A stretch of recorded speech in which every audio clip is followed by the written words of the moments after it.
موضوع الدرس في قصة التحريم وكفارة اليمين، سورة التحريم، تفسير ابن كثير. الحمد لله رب العالمين، والصلاة والسلام على أشرف الأنبياء والسيد المرسلين سيدنا محمد وعلى آله وأصحابه أجمعين. اللهم صل على سيدنا محمد وعلى آل سيدنا محمد كما صليت على إبراهيم وعلى آل إبراهيم في العالمين إنك حميد مجيد. أعوذ بالله من الشيطان الرجيم. بسم الله الرحمن الرحيم. يا أيها النبي لم تحرم ما أحل الله لك تبتغي مرضات أزواجك والله غفور رحيم. قد فرض الله لكم تحلة أيمانكم والله مولاكم وهو العليم الحكيم. وإذ أسر النبي إلى بعض أزواجه حديثا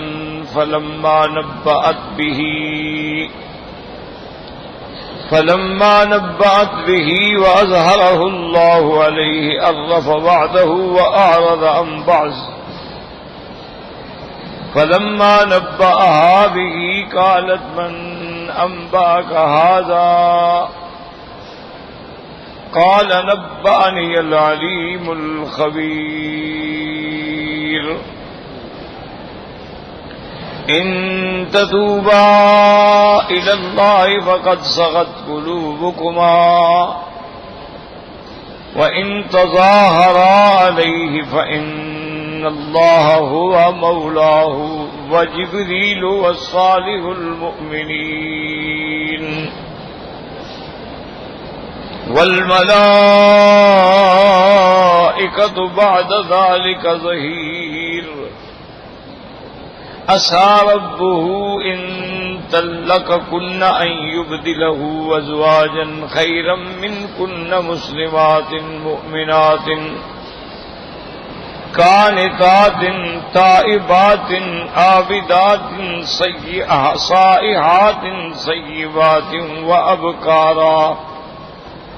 قال المؤلف والمفسر رحمه الله تعالى: أدام النفع بعلومه وعلومكم في الدارين آمين. إلى أن قال الإمام أحمد وحدثناه يعقوب في حديث صالح قال رمال حصير وقد أثر في جنبه فقلت أطلقت يا رسول الله نساءك؟ فرفع رأسه إلي وقال لا. فقلت الله أكبر. ولو رأيتنا يا رسول الله صلى الله عليه وسلم وكنا معشر قريش تغلب النساء. فلما قدمنا المدينة وجدنا قوما تغلبهم نساؤهم. اب اس سند میں امام احمد رحمۃ اللہ علیہ نے ایک اچھی سند کے ساتھ یہ واقعہ بیان فرمایا ہے کہ سرکار دو عالم صلی اللہ علیہ وسلم ایک چٹائی پہ لیٹے ہوئے تھے اور اس چٹائی کے نشان جو تھے وہ بھی آپ کے بدن پہ پڑے ہوئے تھے، کیونکہ آپ کا بدن مبارک بڑا لطیف تھا، نازک تھا، تو سونے کی وجہ سے اس کا پورا اس کے اوپر نشان پڑ گئے. فقلت، حضرت عمر فرماتے ہیں کہ میں نے عرض کیا طلقت نساء کا، کیا حضور آپ نے اپنی بیویوں کو طلاق دے دی؟ فرفع رأسہ، حضور پاک نے سر مبارک اٹھایا اور فرمایا لا، میں نے طلاق نہیں دی.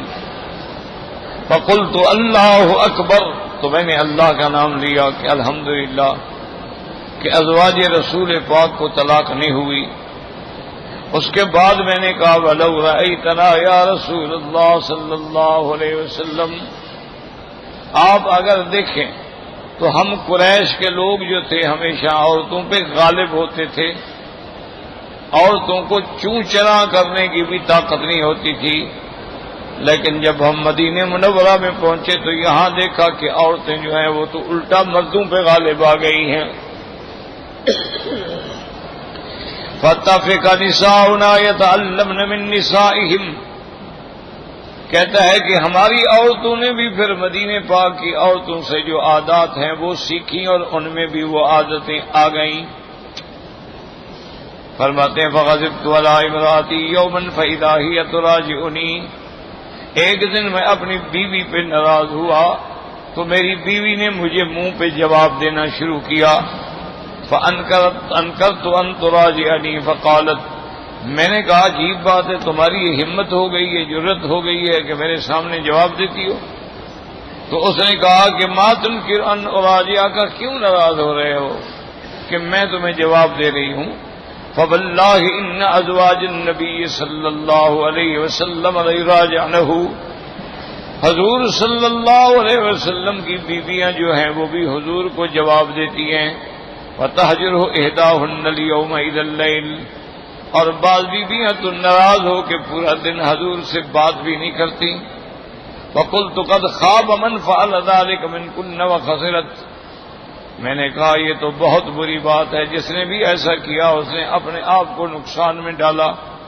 أَفَتَأْمَنِّ إِحْدَاكُنَّ أَن يَغْضَبَ اللَّهُ عَلَيْهَا بِغَضَبِ رَسُولِهِ فَإِذَا هِيَ قَدْ هَلَكَتْ، آپ نے فرمایا کہ مجھے کیا ان عورتوں کو یہ اطمینان ہے کہ بھئی اللہ کی طرف سے کوئی ان پر ناراضگی نہیں آئے گی؟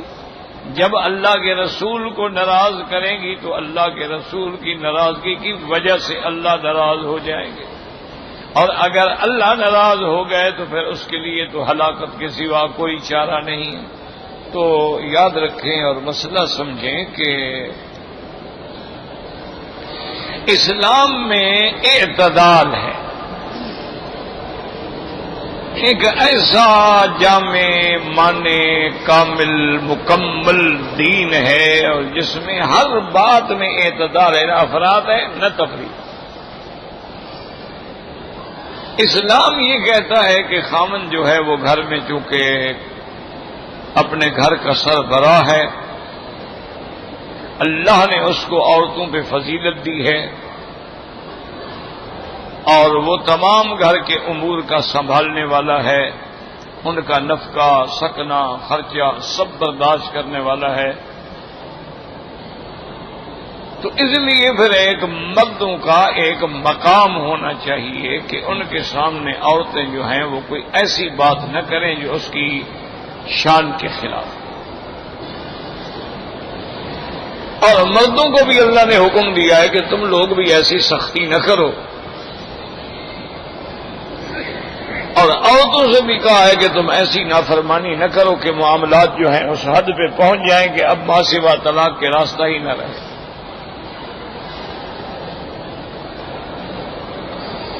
اسی طرح ایک حدیث مبارک میں حضور پاک صلی اللہ علیہ وسلم نے فرمایا کہ یہ عورتیں بڑی عجیب ان کا جنس ہے، ان کی مزاج ہے، یغلبہن اللئیم وَيَغْلِبْنَ الْكَرِيمَ، کہ کمینہ آدمی تو ان پہ سوار ہو جاتا ہے، صبح و شام پھینٹی بھی لگاتا ہے، کام بھی کرواتا ہے اور پھر اپنا حق بھی وصول کرتا ہے، اور یہ شریف آدمی پہ سوار ہو جاتی ہے۔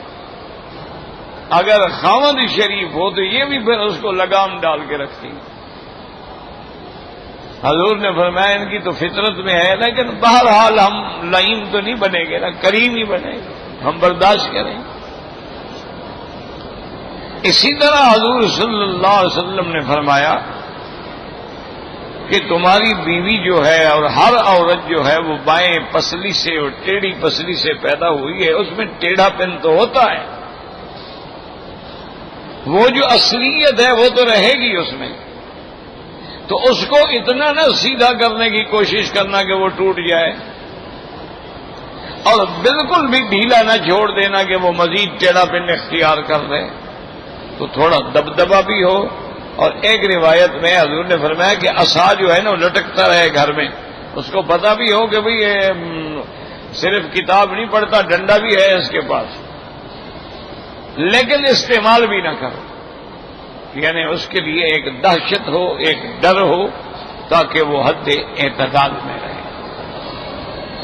اسی لیے عورتوں کو بھی حکم ہے کہ تم اپنے خامدوں کی ہر حال میں اطاعت کرو، حتیٰ کہ حضور پاک نے فرمایا اگر کسی کو اللہ کے سوا سجدے کرنے کی اجازت ہوتی لَأَمَرْتُ الْمَرْأَةَ أَن يَسْجُدَ لِزَوْجِهَا، میں عورت کو حکم دیتا کہ اپنے خاوند کا سجدہ بھی کرے۔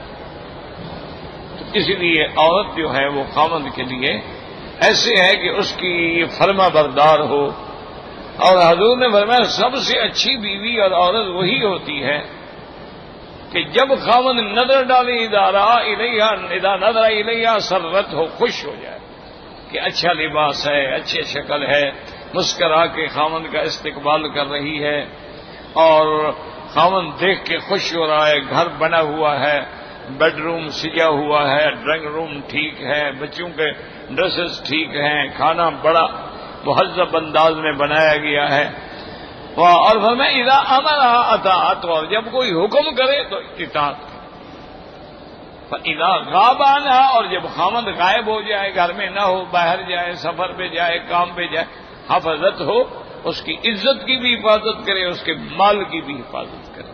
تو فرمایا کہ سب سے بڑی عورت جو ہے، اچھی عورت وہ یہ ہوتی۔ اور اسی طرح حضور پاک صلی اللہ علیہ وسلم کی حدیث ہے، آپ نے فرمایا کہ وہ عورت جو اس حال میں موت آئی کہ اس کا خامند اس پہ راضی ہے تو وہ یقیناً جنت میں داخل ہے، فرمایا کہ وہ سیدھی جنت میں چلی جائے۔ تو اس لیے اسلام نے عورتوں سے کہا کہ تم اطاعت کرو، اور خامند سے بھی کہا کہ تم ان کی رعایت کرو، غلطی ہو جائے درگزر کرو، اچھے طریقے سے سمجھا دو۔ اور خاوند عورت کے لیے بھی ضروری ہے۔ اب دیکھیں نا، ایک مرد ہے وہ بیچارہ ملازم ہے، ڈیوٹی کرتا ہے، مزدوری کرتا ہے، اب وہ صبح کو 7 بجے کا گھر سے نکلا ہوا، سارا دن کام کر کے شام کو 7 بجے گھر میں داخل ہو رہا ہے، ہر آگے بھی جناب عورت جو ہے وہ منہ پھاڑ کے کھڑی ہو، اور وہ ایک بلا نظر آ رہی ہے، اور جاتے ہی اس کے گلے میں پڑ جائے، آٹا نہیں ہے اور چینی نہیں ہے اور روٹی نہیں ہے اور فلاں نہیں ہے، میں کیا تمہارے لیے کیا پکاؤں، کچھ نہیں ہے، سو جاؤ، یا جا کے تو جب آدمی اگر بات کرنی ہے طریقے سے کرو، وہی بات آدمی سلیقے سے بھی تو کہہ سکتا ہے۔ گھر میں کوئی چیز نہ ہو تو آدمی پہلے خاوند آئے، استقبال کرو، اس کو پانی پلاؤ، بٹھاؤ احترام کے ساتھ، پھر اس کے سامنے کا واقعہ رکھو کہ میں مجبور تھی، گھر میں کچھ بھی نہیں، تو اب یہ مجبوری ہے، اس کا کیا حل ہے؟ تو اس کو بھی احساس ہوتا ہے کہ بھی بات تو ٹھیک ہے، جب گھر میں کچھ نہیں ہوگا تو کیا پکائے گی۔ اب حضور پاک کے گھر میں 3 مہینے تک کچھ نہیں پکتا تھا۔ بی بی عائشہ فرماتی ہیں شہرن ثم شہرن ثم شہرن، 3 مہینے گزر جاتے تھے حضور کے 9 گھرانے کے اندر، 9 گھروں میں کچھ بھی نہیں پکتا تھا، کچھ چیز ہو تو پکائے نا۔ تو صحابی نے پوچھا کہ اماں پھر گزارا کیسے ہوتا تھا؟ فرمایا عجیب بات کہتے ہو بیٹا، بس تمرا تھا نہیں، 2 کھجور کے دانے کھا لیے اور پانی کا گھونٹ پی لیا اور اللہ کا شکر ادا کیا۔ اسی طرح بی عائشہ صدیقہ رضی اللہ تعالی عنہ فرماتی ہیں کہ ما شبع آل محمد صلی اللہ علیہ وسلم قط من تمر الا بعد فتح خیبر، فرمایا حضور کے گھرانے والوں نے تو کھجوریں بھی پیٹ بھر کے نہیں کھائی، خیبر فتح ہوا تو پھر کھجوریں آنے لگی، ورنہ اس سے پہلے تو کھجوریں جو ہے وہ بھی پیٹ بھر کے کبھی نہیں کھائی۔ حضور صلی اللہ علیہ وسلم نے فرمایا کہ نعم الادام الخل، کہ سرکہ جو ہے یار یہ تو بہت اچھا سالن ہے، سرکہ رکھ لیا اور روٹی بھگو کے کھا لی، بس یہ سالن ہو گیا۔ تو اس لیے بہرحال اسلام کے اندر بڑا اعتدال ہے۔ تو حضرت عمر نے عرض کیا کہ یا رسول اللہ، ہم زمانہ جاہلیت میں اسلام سے پہلے جو ہے ان عورتوں کو تو ہم بالکل بڑا کنٹرول میں رکھتے تھے، دبا کے رکھتے تھے، اور آج بھی ہمارے یہاں دیہاتوں میں آپ دیکھ لیں یہی جاہلیت ہے، سارا دن عورت کام کرتی ہے۔ اگر اس نے جا کے کھیتوں میں کام کرنا ہے، بیوی بھی اس کام کر رہی ہے، بوائی کر رہی ہے، چنائی کر رہی ہے، گندم کی کٹائی کر رہی ہے، سارے کام میں ساتھ. پھر واپس آگے جناب جانوروں کو چارہ ڈال رہی ہے، پانی پلا رہی ہے، پھر تنور پہ آگ جلا کے کھڑے ہو کے کھانا پکا رہی ہے. تو جب اتنا کام آپ اس سے لیں گے تو ضروری بات ہے کہ پھر اس میں بھی تو چڑچڑاپن جو ہے وہ پیدا ہوتا ہے. انسان ہے وہ بھی تھک گیا ہے. اور آپ نے تو آتے ہوئے صرف کہہ دیا نا کہ جلدی کرو میرے 2 مہمان ہیں کھانا. یہ تو نہیں پتا سارا دن تو تمہارے ساتھ رہی ہے، کھانا کہاں سے پکا لیتی ہے؟ تم بھی تو کچھ غور کرو. اچھا وہ سب کچھ کر کے بھی دے تو اس کا بھی کوئی شکر ہے؟ جی بیوی ہے، اس کا کام یہی ہے، یہ اس کی ذمہ داری ہے، اس نے کرنا ہے. حضرت تھانوی رحمت اللہ علیہ نے لکھا ہے اپنے آپ بیتیوں میں کہ ایک گھر میں مہمان ہوا تو گھر والوں نے کھانا پیش کیا. کھانا ماشاءاللہ اللہ کی نعمتیں تھیں اور مختلف چیزیں بڑے اچھے انداز میں پکی ہوئی تھی. تو ساتھ ہی یعنی وہ 2 ہی کمرے تھے، اس کمرے میں اس کے بال بچے تھے، اس کمرے میں ہم بیٹھ کے کھانا کھا رہے تھے. درمیان میں دروازہ تھا، پردہ لٹکا ہوا تھا، وہ بیچارہ جا کر چیز لے آتا یا وہ پردے سے ہاتھ آگے کر کے پکڑا دیتی.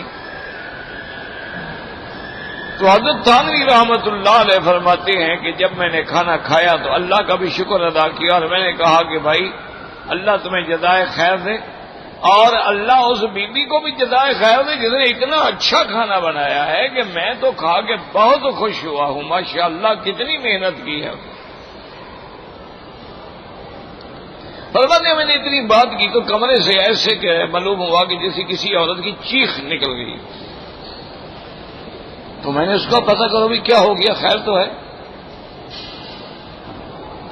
تو وہ بیوی صاحبہ پردے کے پیچھے آئی، اس نے کہا حضرت خیر ہے، بالکل کچھ نہیں ہے، 10 سال سے میں اس کی بیوی ہوں، اس نے ایک دن بھی نہیں کہا کہ کھانا تم نے اچھا بنایا ہے. آج آپ کے منہ سے یہ لفظ سن کے میری چیخ نکل گئی، میں برداشت نہیں کر سکتا. تو عورت بھی تو متمنی ہوتی ہے نا کہ تم نے اگر اس نے تمہارے لیے محنت کی ہے، کوئی چیز بنائی ہے، تعریف کرو تاکہ وہ خوش ہو جائے کہ اس کی محنت جو ہے وہ کام آ گئی. تم بلا وجہ بیٹھ کے کیڑے نکالتے رہو، اس میں میٹھا زیادہ ڈال دیا، اس میں نمک کم پڑ گیا، اس میں مرچ زیادہ ہو گئی، یہ سالن ابھی تھوڑا کچا رہ گیا، صحیح نہیں پکا ہوا ہے، یہ تو اس کے لیے ایک اور عذاب ہے. تو بہرحال حضرت عمر نے کہا یا رسول اللہ صلی اللہ علیہ وسلم جب ہماری عورتیں مدینے میں آ گئی تو انہوں نے بھی سیکھ لیا ہے، اور میری بیوی بھی وہ میں نے ایک دن بات کی تو اس نے بھی مجھے باقاعدہ جواب دیا تو میں ناراض ہوا. فتبسم رسول اللہ صلی اللہ علیہ وسلم. حضرت عمر فرماتی ہیں کہ میری باتیں سن کے حضور مسکرائے. وہ آپ کے دماغ پہ طبیعت پہ جو بوجھ تھا نا وہ ہلکا ہو گیا نا. حضرت عمر یہی تو چاہتے تھے، اسی لیے تو وہ بات کر رہے تھے کہ حضور پاک تھوڑا مسکرائیں، حضور خوش ہو جائیں. ویسے حضور پاک صلی اللہ علیہ وسلم کے ایک صحابی تھے، وہ دیہات میں رہتے تھے، کبھی کبھی آتے تھے، وہ حضور کو ہنسانے کے لیے آتے تھے. وہ جب آتے تو حضور پاک سے ایسی بات کہتے کہ حضور ہنس پڑتے. تو ہنسنا بھی شریعت میں جائز ہے، مسکرانا بھی شریعت میں جائز ہے، خوشی پہ خوش ہونا بھی شریعت میں جائز ہے. یہ بھی شریعت نہیں ہے کہ تم ہر وقت جو ہے وہ اس عیسائیوں کے راہبوں کی طرف جو ہے چپ کر کے، یا جیسے بدھ مت کے سادھو ہوتے ہیں وہ سر منڈا کے گنجے ہو کے اور جوگیوں کے لباس پہن کے بس خاموش ہیں، نہ بات ہے نہ بولتے ہیں. یہ بھی کوئی اسلام نہیں ہے، اسلام کا یہ طریقہ نہیں ہے. انسان اچھی بات کرے، اچھی بات پہ ہنسی آتی ہے، خوش ہوتا ہے، بری بات پہ تکلیف ہوتی ہے، غم پہ دکھ ہوتا ہے، آنسو نکل آتے ہیں، سب چیزیں شریعت کی. تو حضور کہتے ہیں میری بات سن کے بڑے مسکرائے. تو میں نے پھر عرض کیا کہ یا رسول اللہ قد دخلت ولا افسد قلت لا يغرنك ان كانت جارتي او احب الى رسول الله منك وتبسم اخرى. میں نے کہا حضور میں اپنی بیٹی بی بی حفصہ کے گھر میں گیا. میں نے کہا حفصہ یہ تم کیا کر رہی ہو؟ تم بی بی عائشہ کے ساتھ ہے نا دھوکے میں رہو. تم سے اللہ نے اس کو جمال بھی زیادہ دیا ہے، کمال بھی زیادہ دیا ہے، اور وہ تو حضور کی محبوبہ ہے، وہ تو حضور اس کی بات تو برداشت کریں گے، تم اس کے مقابلے پہ کیا کر رہی ہو؟ حضور پھر مسکرائے. فقلت استانس یا رسول اللہ قال نعم فجلست ورفعت راسي في البيت. میں نے کہا حضور آپ کو میری باتوں سے کچھ احساس خوشی ہوئی؟ فرمایا ہاں. کہتے ہیں کہ میں حضور جس گھر میں بیٹھے تھے میں نے سر اٹھا کے اس گھر کو دیکھا. فوالله ما رأيت بالبيت شيئا يرد البصر إلا أحب مقامه. فقلت ادعو الله يا رسول اللہ. اب مبصر فرماتے ہیں کہ حضرت عمر رضی اللہ تعالیٰ فرماتے ہیں میں نے حضور کے اس کمرے میں دیکھا تو خدا کی قسم کوئی ایسی چیز نظر نہیں آئی جس پر آنکھیں جائیں، کچھ بھی نہیں ہے. نیچے جو ہے ایک چٹائی بچھی ہوئی ہے اور سامنے ایک چمڑے کا مشکیدہ لٹکا ہوا ہے اور کچھ پانی پینے کے مٹی کے برتن رکھے ہوئے ہیں. یہ جائیداد ہے ساری. تو میں نے کہا ادعو اللہ یا رسول اللہ وصلی امت کا. میں نے کہا حضور دعا مانگے اللہ پاک آپ کی امت پہ رزق کی فراخی فرمائیں. فقد وصلی فارس والروم وهم لا يعبدون اللہ. حالانکہ آپ دیکھیں کہ فارس والے روم والوں کو کتنی اللہ نے دولت دی ہے، کتنی طاقت دی ہے، حالانکہ وہ اللہ کی عبادت بھی نہیں کرتے، وہ کافر ہیں، وہ مشرک ہیں. فاستوى جالسا وقال في شك انت ابن الخطاب. آپ اٹھ کے سیدھے ہو کے بیٹھ گئے اور آپ نے فرمایا ابن خطاب ان کی دولت کو دیکھ کے کیا تم شک میں پڑ گئے ہو؟ ایمان میں تمہیں شک ہو گیا کہ کافروں کو اتنا نہیں محنتیں مل رہی ہے اور ہم مسلمان کیوں پریشان ہیں؟ تمہیں شک ہے اللہ کی قضاء و قدر میں؟ اولئک قوم اجلت لهم طیباتهم فی الحیات الدنیا.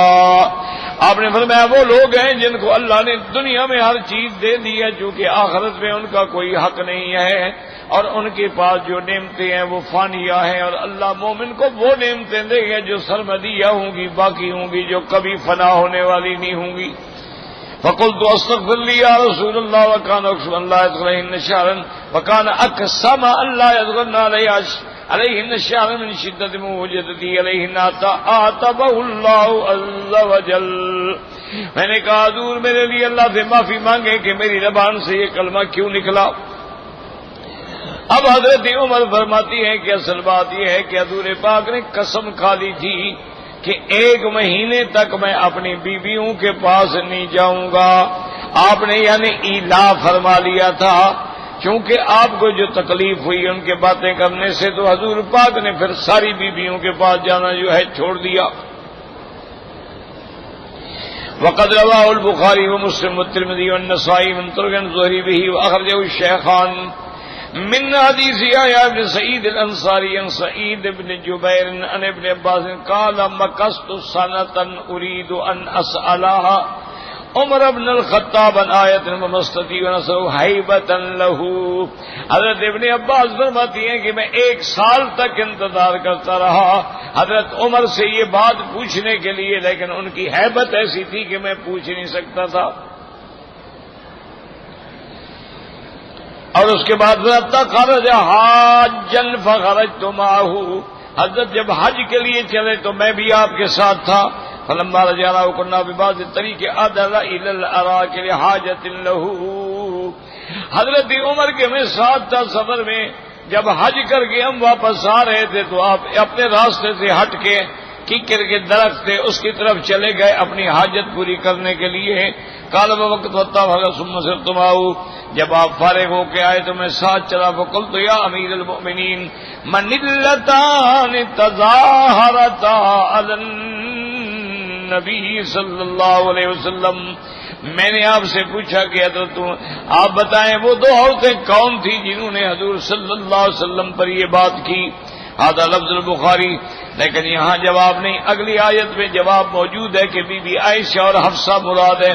ولی مسلم من المراتان اللتان قال اللہ تعالی ان تظاہرا علیہ قال عمر عائشہ وحفصہ ثم ساق لطوله ومنهم من اكثر. وقال مسلم ايضا حدثني عبد الله بن عباس حدثني عمر بن الخطاب قال لما اعتذر نبی اللہ نساءه دخلت المسجد. حضرت عمر فرماتی ہیں کہ جب حضور پاک اپنی بیویوں سے علیحدہ ہو گئے میں مسجد نبوی میں داخل ہوا. میں نے کیا دیکھا؟ فاذا الناس ينكثون بالعصا. صحابہ بیٹھے ہیں اور مٹی پر اور کنکریوں میں ایسے انگلیوں سے پریشانی سے لکیریں کھیل رہے ہیں، اور اسی بات کا بارے میں کہہ رہے ہیں کہ طلق رسول اللہ النساء، حضور پاک نے اپنی بیویوں کو طلاق دے دی ہے۔ وَذَلِكَ قَبْلَ أَن يُؤْمَرَ بِالْحِجَابِ، یہ پردے کی آیت آنے سے پہلے کا حکم ہے۔ وَقَدْ عَلِمْنَا ذَلِكَ الْيَوْمَ وَذَكَرَ فِي دُخُولِ عَائِشَةَ وَحَفْصَةَ وَإِيَّاهُمَا إِلَى أَنْ كَانَ دَخَلَ بِيْدَا أَنَا بِرَبَاحٍ غُلَامُ رسول اللہ صلی اللہ علیہ وسلم اسقفۃ المشربۃ۔ حضرت عمر فرماتی ہیں کہ پھر میں آیا تو حضور پاک جو ہے دوسرے کمرے میں، جو کمرے کے اوپر بنا ہوتا ہے بالا خانہ، اس میں تشریف فرماتے ہیں، اور آپ کا غلام جس کا نام ربا تھا وہ نیچے کھڑا تھا۔ تو میں نے آپ کے غلام سے عرض کیا کہ جا کے حضور پاک سے میرے لیے اجازت مانگے، استاذن لرزقنا ما تقدم، پھر باقی حدیث بیان کی رات قال فقلت یا رسول اللہ صلی اللہ علیہ وسلم ما يشق عليك من امر النساء فان كنت طلقتهن فان الله معك وملائكته وجبريل وميكائيل وانا وابو بكر والمؤمنون معك۔ اب جناب فرماتی ہیں کہ میں نے پھر یہ بھی عرض کیا کہ حضور اگر عورتوں کا معاملے پر، بیویوں کے معاملے پر آپ کو تکلیف پہنچی ہے تو کیا بات ہے، اور کوئی دنیا میں عورتیں موجود، آپ طلاق دے دیں تو اللہ بھی آپ کے ساتھ ہے، جبریل بھی آپ کے ساتھ ہے، ملائکہ بھی آپ کے ساتھ ہے، میں اور ابو بکر بھی آپ کے ساتھ ہے، ہمیں اپنی بیٹیوں کا فکر نہیں، ہمیں تو آپ کی خوشی کا معاملہ ہے۔ وَكَلَّمَا تَكَلَّمْتُ أَحْمَدُ اللَّهِ بِكَلَامٍ إِلَّا رَجَوْتُ أَن يَكُونَ لَا يُصَدِّقُ قَوْلِي۔ حضرت عمر فرماتی ہیں میں جب بھی کوئی بات کہتا تھا تو میں اللہ سے امید کرتا تھا کہ اللہ میری بات کی تصدیق فرمائیں گے۔ تو اس کے بعد فرماتی ہیں کہ یہ آیت نازل ہوئی سَارَبُّهُ إِن طَلَّقَكُنَّ يُبْدِلُهُ أَزْوَاجًا خَيْرًا مِّنكُنَّ وَإِن تَظَاهَرَ عَلَيْهِ فَإِنَّ اللَّهَ هُوَ مَوْلَاهُ وَجِبْرِيلُ وَصَالِحُ الْمُؤْمِنِينَ وَذَلِكَ ظَهِيرٌ فقلت طلقتهن قال لا وقمت على باب المسجد نادى بأعلى صوتي۔ اب فرماتی ہیں اس روایت میں یہ ہے کہ میں نے پوچھا حضور آپ نے بیویوں کو طلاق دی؟ آپ نے فرمایا کہ نہیں۔ فرماتی ہیں کہ میں مسجد کے دروازے پہ آ کے بلند آواز سے میں نے کہا لم يطلق نساء، حضور پاک نے کوئی طلاق نہیں دی ہے۔ ونزل هذه الآية وإذا جاءهم أمر من الأمن والخوف يذاعوا به ولو ردوا إلى الرسول إلى الأمر منهم لعلمه الذي يستنبطونه منهم وكنت أنا استنبطت ذلك الأمر وكذا قال سعيد بن جبير وإكرمة قاسم وغيرهم وصالح المؤمنين أبو بكر وعمر زاد الحسن البصري وعثمان رضوان الله عليهم وقال ليس نصيب جاء والصالحون قال علي بن أبي طالب رضوان الله تعالى عليهم أجمعين۔ تو اب بہرحال یاد رکھیں کہ تمام قرآن پاک کی آیتوں کو سامنے رکھیں تو اس میں 3 واقعات ہیں، خلاصہ یہ ہے۔ ایک تو یہ ہے کہ حضور پاک نے اپنی بیوی کو حرام کیا، اپنے شہد پینے کو حرام کیا، ایک واقعہ یہ جس پہ آیت نازل ہوئی یا ایھا النبی لم تحرم ما احل اللہ۔ دوسرا واقعہ یہ ہے کہ جب بی بی ماریہ کو حضور پاک نے بی بی حفصہ کے گھر میں بلا کے ملاقات کی اور بی بی حفصہ بے حد ناراض ہوئی تو حضور نے بی بی ماریہ کو بھی اپنے اوپر حرام کیا، اور ساتھ نصیحت بھی کر دی، اور ساتھ حضور نے قسم بھی کھا لی کہ اب میں اس کے قریب نہیں جاؤں گا۔ تو یہ 2 واقعات، جہاں تک تحریم کا مسئلہ ہے تو اللہ نے اس محبت کے انداز میں تنبیہ فرمائی کہ یا ایھا النبی لم تحرم۔ جہاں تک قسم کا معاملہ ہے تو اللہ نے اس کا بھی حل کر دیا کہ قد فرض اللہ لکم تحلۃ ایمانکم، کہ تمہیں قسموں سے نکلنے کا اللہ نے بیان کر دیا ہے کہ یا تو غلام آزاد کرو یا اس کے بعد یہ ہے کہ تم 10 مسکینوں کو کپڑا دو یا کھانا کھلاؤ، اگر یہ ساری چیزیں نہ ہوں تو پھر 3 روزے رکھو۔ تو اللہ نے یہ راستہ بھی بتلا دیا اور پوری امت کو قیامت تک کے لیے چھٹکارا مل گیا۔ تیسرا واقعہ جو ہے وہ ہے ایلا، کہ حضور نے قسم کھا لی کہ 1 مہینے تک میں اپنی بیویوں کے پاس نہیں جاؤں گا. یہ ایلا ہے، طلاق نہیں ہے. اس پر وہ آیت تخییر نازل ہوئی کہ یا ایھا النبی قل لازواجک ان کنتن تردن الحیاۃ الدنیا وزینتها فتعالین امتعکن واسرحکن سراحا جمیلا.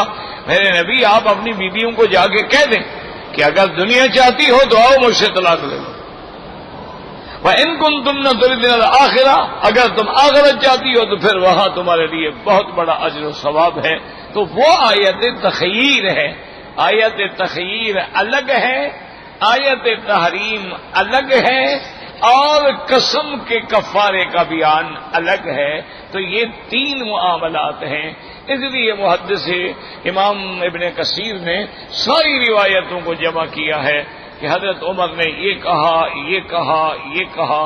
اور یہ بھی وہ لفظ ہیں جو حضرت عمر کی زبان سے نکلے تھے کہ یا رسول اللہ اگر انطلقتن، اگر آپ نے طلاق دے دی تو اللہ تبارک و تعالیٰ آپ کے لیے اور بیویاں پیدا کریں گے. تو اللہ نے قرآن بھی نازل فرما دیا عسیٰ ربہ ان طلقکن ان یبدلہ ازواجا خیرا منکن مسلمات مؤمنات الی آخرہ. لیکن یہ بھی یاد رکھو کہ مفسرین نے اور علماء نے یہ مسئلہ بھی یہاں سے استنباط فرمایا ہے کہ اگر ان بیویوں سے اور کوئی اچھی بیویاں ہوتی تو حضور بدل دیتے. معلوم ہوا کہ پوری دنیا میں ان سے زیادہ بہتر اور عورتیں تھی ہی نہیں، اس لیے آپ کو بدلنے کی اجازت نہیں دی گئی. بلکہ اگر آپ نے ایک بیوی کو طلاق دی تو اللہ نے حکم دے دیا کہ فوراً رجوع فرمائیں. تو اس لیے اللہ نے جن کو حضور کے لیے چن لیا ہے، جو حضور اللہ کے حکم سے جن کے نکاح ہوئے ہیں، تو ان کی مقام میں اور عزت میں اور عظمت میں اور شان میں کیا کمی ہو سکتی ہے. واللہ اعلم.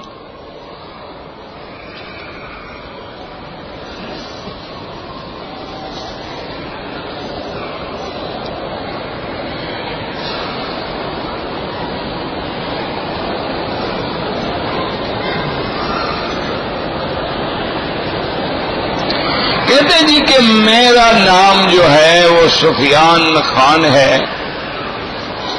کئی سالوں سے مجھے اللہ نے اسلام نصیب فرمایا، میں مسلمان ہوا اور میں نے 20 پارے قرآن پاک جو ہے وہ حفظ کر لیا ہے.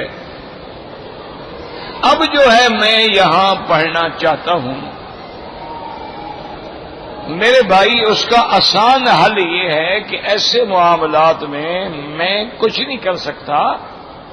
اس کا آسان طریقہ یہ ہے کہ تم عربی میں کسی دوست کو مل کے درخواست بنائیں، رابطۃ العالم الاسلامی میں جا کے اپنی درخواست پیش کریں کہ میں ایک نو مسلم ہوں، مسلمان ہوں، اور اسلام لانے کے بعد میں نے الحمدللہ قرآن پاک کے 20 پارے بھی حفظ کیے ہیں. اب میں مستقل طور پہ دین پڑھنا چاہتا ہوں. تو پھر رابطہ عالم اسلامی والے تمہارا انتظام کریں گے کہ تمہیں مدینہ منورہ بھیج دیں، یا تمہیں معہد الحرم میں بھیج دیں، یا کسی اور ادارے میں بھیج دیں جہاں تمہیں باقاعدگی سے پڑھایا جائے. تو اس کا آسان حل جو ہے وہ یہ ہے. اس کے علاوہ ادھر ادھر کہتے رہو گے اس سے کوئی فائدہ نہیں ہوگا، کیونکہ جب تک آپ پراپر چینل جا کے درخواست نہیں دیں گے، طریقہ کار کے مطابق کام نہیں کریں گے، تو سوال ہی پیدا نہیں ہوتا کون آپ کی بات سنے گا.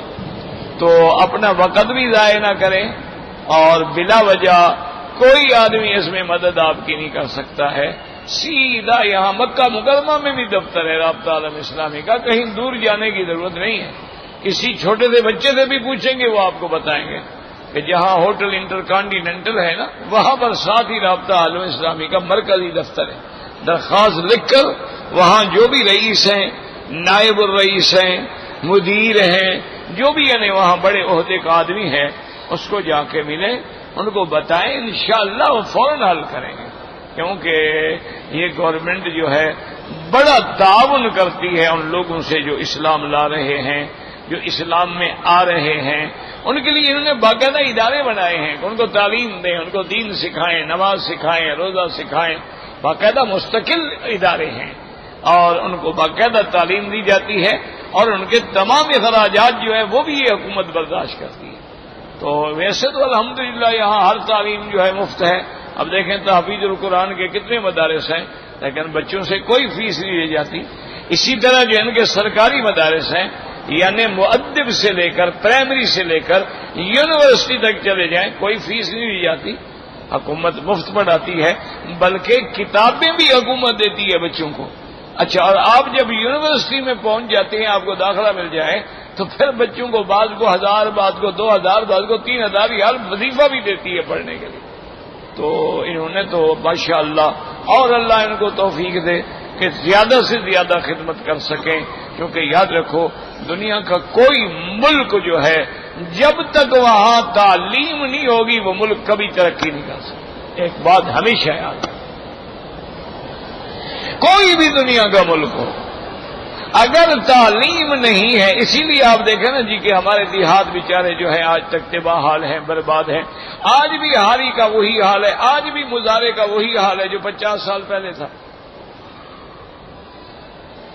وجہ کیا ہے کہ نہ تعلیم ہے، نہ ان کی کوئی تربیت ہے، نہ ان بیچاروں کے اندر جب تعلیم نہیں ہے تو راستہ کیسے نکالیں؟ وہی وڈیرے، وہی سردار، وہی جاگیردار، وہی مخدوم، وہی پیر، اور بڑے بڑے ٹھیکیدار جو ہیں، بڑے بڑے خرکار جو ہیں، ان کے قبضہ قوت میں ان بیچاروں کی زندگی ہے. کام بھی کراتے ہیں، ان کے عزتیں بھی لوٹتے ہیں، اور جب وقت پڑے ووٹ بھی ان سے جوتے کی نوک پہ لیتے ہیں. یہ نہیں کہتے تمہارا احسان ہے کہ تم نے ہمیں ووٹ دیا ہے. نہیں ہے تو جی ہمارے نوکر ہیں، مزارے ہیں، کسی اور جگہ ووٹ دے سکتے ہیں. جناب یہ میرے مرید ہیں، کمال ہے. یہ اگر ووٹ میرے کہنے پہ نہیں دیں گے تو میں تو ان کی جنت کی ٹکٹ کینسل کر دوں گا. پتہ نہیں پیر صاحب خود جہنم میں ہوں گے یا کہاں ہوں گے، اپنا تو ان کو پتہ نہیں ہے، مریدوں کی ٹکٹ کینسل کر دیں گے وہ. تو سب سے بڑی چیز جو ہے یاد رکھو وہ علم ہے. اسی لیے اللہ نے قرآن میں جو سب سے پہلا سبق دیا ہے وہ یہی اقرا، پڑھو. سب سے پہلی وحی جو ہے وہ اسی سے شروع ہوتی ہے، اقرا بسم ربک الذی خلق. لیکن افسوس یہ ہے کہ وہ امت جن کے قرآن کا پہلا سبق تعلیم میں ہے وہی نہیں پڑھتی ہے. یعنی آپ دیکھ لیں تقریباً اس وقت 57 ملک ہیں اسلامی ملک جو ہیں تقریباً، یعنی 57 ملک، 57 یعنی ملک ہیں. ان سب میں ملا کے اگر گنا جائے تو کوئی تقریباً 600 650 یونیورسٹیاں بنتی ہیں. اور کافروں کے ملک میں نہیں، ان کے ایک ایک شہر میں 1000 یونیورسٹی ہے. ٹوکیو میں 1000 یونیورسٹی ہے. آپ کا پڑوسی ہے انڈیا، 600 یونیورسٹیاں ہیں. اور ہمارا اچھا پھر مصیبت یہ ہے کہ یہ جتنی 600 700 مسلمانوں میں جو یونیورسٹی ہیں، ان میں اس معیار کی تقریباً کوئی 10 یونیورسٹیاں ہیں، نعوذ باللہ ثم نعوذ باللہ، جو یہودیوں کی یونیورسٹیوں کا مقابلہ کر سکتے. تو صاف بات ہے نا، آج وہ پوری دنیا پہ کیسے کنٹرول کر کے بیٹھے ہیں. ایک دماغ ہوتا ہے نا، ایک آدمی ہے نا کمپیوٹر کا سافٹ ویئر بنانے والا، لاکھ آدمی تو نہیں ہے نا، ایک آدمی ہے. یعنی وہ بیچارہ وظیفے پہ پڑا ہے، اتنا غریب تھا، اس کے بعد پیسے نہیں تھے بل گیٹس کے پاس، لیکن اس نے اتنی ترقی کی کہ آج وہ کروڑوں کے حساب سے خیرات دیتا ہے تعلیمی اداروں کو. ایک آدمی تھا بنگال کا جو باہر پڑھنے کے لیے گیا، اس کو دل میں وہ اقتصادیات کا بڑا ماہر تھا، وہ اس کے دل میں آیا یار کمال ہے، ہمارے بنگلہ دیش میں اتنی غربت ہے، اتنی پسماندگی ہے، اور لوگ بیچارے بھوکے مر رہے ہیں، چاول نہیں ہے کھانے کو، مچھلیاں بیچاروں نے حوض میں رکھی ہوتی ہیں، بس مچھلی نکال لی اور کھا لی اور گزارا کر رہے ہیں. اس نے وہاں آ کر اپنا ایک جو ہے بینک بنایا، اور تھوڑے سے پیسے کے ساتھ، پیسہ نہیں تھا نا اتنا، اس تھوڑے سے بینک سے اس نے فیصلہ یہ کیا کہ میں قرضہ جو ہے یہ مگر مچھوں کو نہیں دوں گا، میں غریب کو قرضہ دوں گا. وہ غریب عورت کو بلاتا، اچھا ادھر آ جاؤ، 200 کی مشین ملتی ہے، یہ 200 قرضہ نہیں، مشین قرضے میں لے کے دے دی، یہ مشینیں کماؤ، جب پیسے آ جائیں تو میرا قرضہ ادا کرو۔ اس طرح کسی کو اس نے سائیکل لے کے دے دیا، کسی کو اس نے رکشا دے کے دے دیا، کسی کو اس نے ایک ہاؤس بنا کے مچھلیاں ڈال کے دے دی۔ ایسے چھوٹے چھوٹے قرضے 200 400 2000 10,000 5000 20، آج اس کی پورے ملک میں برانچیں ہیں اور ساری دنیا اس کی کاپی کرنا چاہتی ہے۔ علم ہے۔ کبھی یہ جو آج کل حالات ہیں نا جی کہ بم مار دو اور دہشت گردیاں کرو اور راکٹ مار دو اور درود رکھ دو اور لوگوں کو اڑا دو، اس سے کیا ہو جاتا ہے؟ کیا خیال ہے آپ کا؟ ایسے کافر ختم ہو جائیں گے؟ نہیں، ٹھنڈے دل سے۔ اچھا، شیعہ سنی جو لڑتے رہے، جو حضرت عثمان کے زمانے سے آج تک آ رہے ہیں، وہ ختم ہو جائیں گے؟ یا اگر کوئی شیعہ چاہے کہ اہل سنت کو ختم کر دے، کیا سنی ختم ہو جائیں گے؟ کچھ نہیں۔ تو پھر آخر اس ظلم کا مقصد کیا ہے؟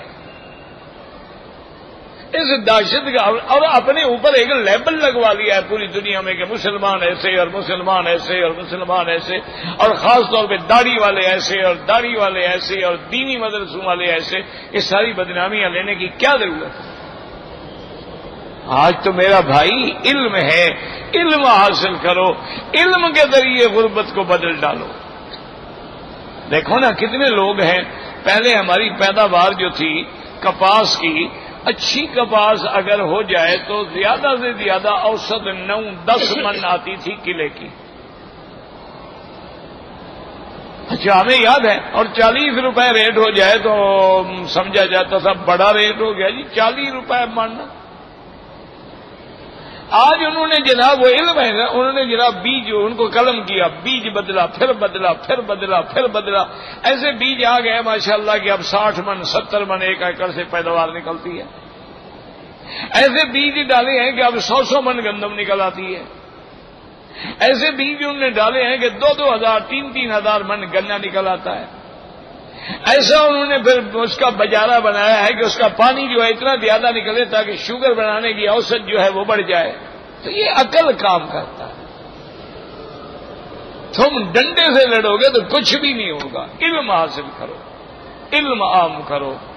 اور یہ بھی نہیں ہے تمہارے پاس طاقت نہیں ہے مدرسے کی، بچے کو بیٹھ کے قرآن پڑھاتے رہو، اپنے گھر والوں کو پڑھاؤ، کتابیں اسلام کی پڑھا دو، دین اسلام کی کتابیں پڑھا دو، جو ابتدائی کتابیں ہیں، تاکہ بیوی کو پتہ لگے اسلام کیا ہے، نماز کیا ہے، روزہ کیا ہے، غسل کیا ہے، جنابت کیا ہے، حیض کیا ہے، نفاس کیا ہے، اور غسل کرنے کا طریقہ کیا ہے۔ چھوٹی چھوٹی کتابیں ان کو گھر میں خود بیٹھ کے پڑھاؤ، خود بیٹھ کے سناؤ، تو تبھی انشاءاللہ کچھ ہوگا۔ آپ میرے فوراً رابطہ اسلامی سے رابطہ کریں۔ ربنا تقبل منا انک انت السمیع العلیم وتب علینا انک انت التواب الرحیم۔ اللهم فرج هم المهمومين، نفس كرب المكروبين، واقض الدين عن المدينين، واشفنا واشف مرضانا ومرضى المسلمين، صلى الله تعالى على خير خلقه سيدنا محمد وعلى آله وصحبه أجمعين۔ اللهم صل على سيدنا محمد وعلى آل سيدنا محمد كما صليت على إبراهيم وعلى آل إبراهيم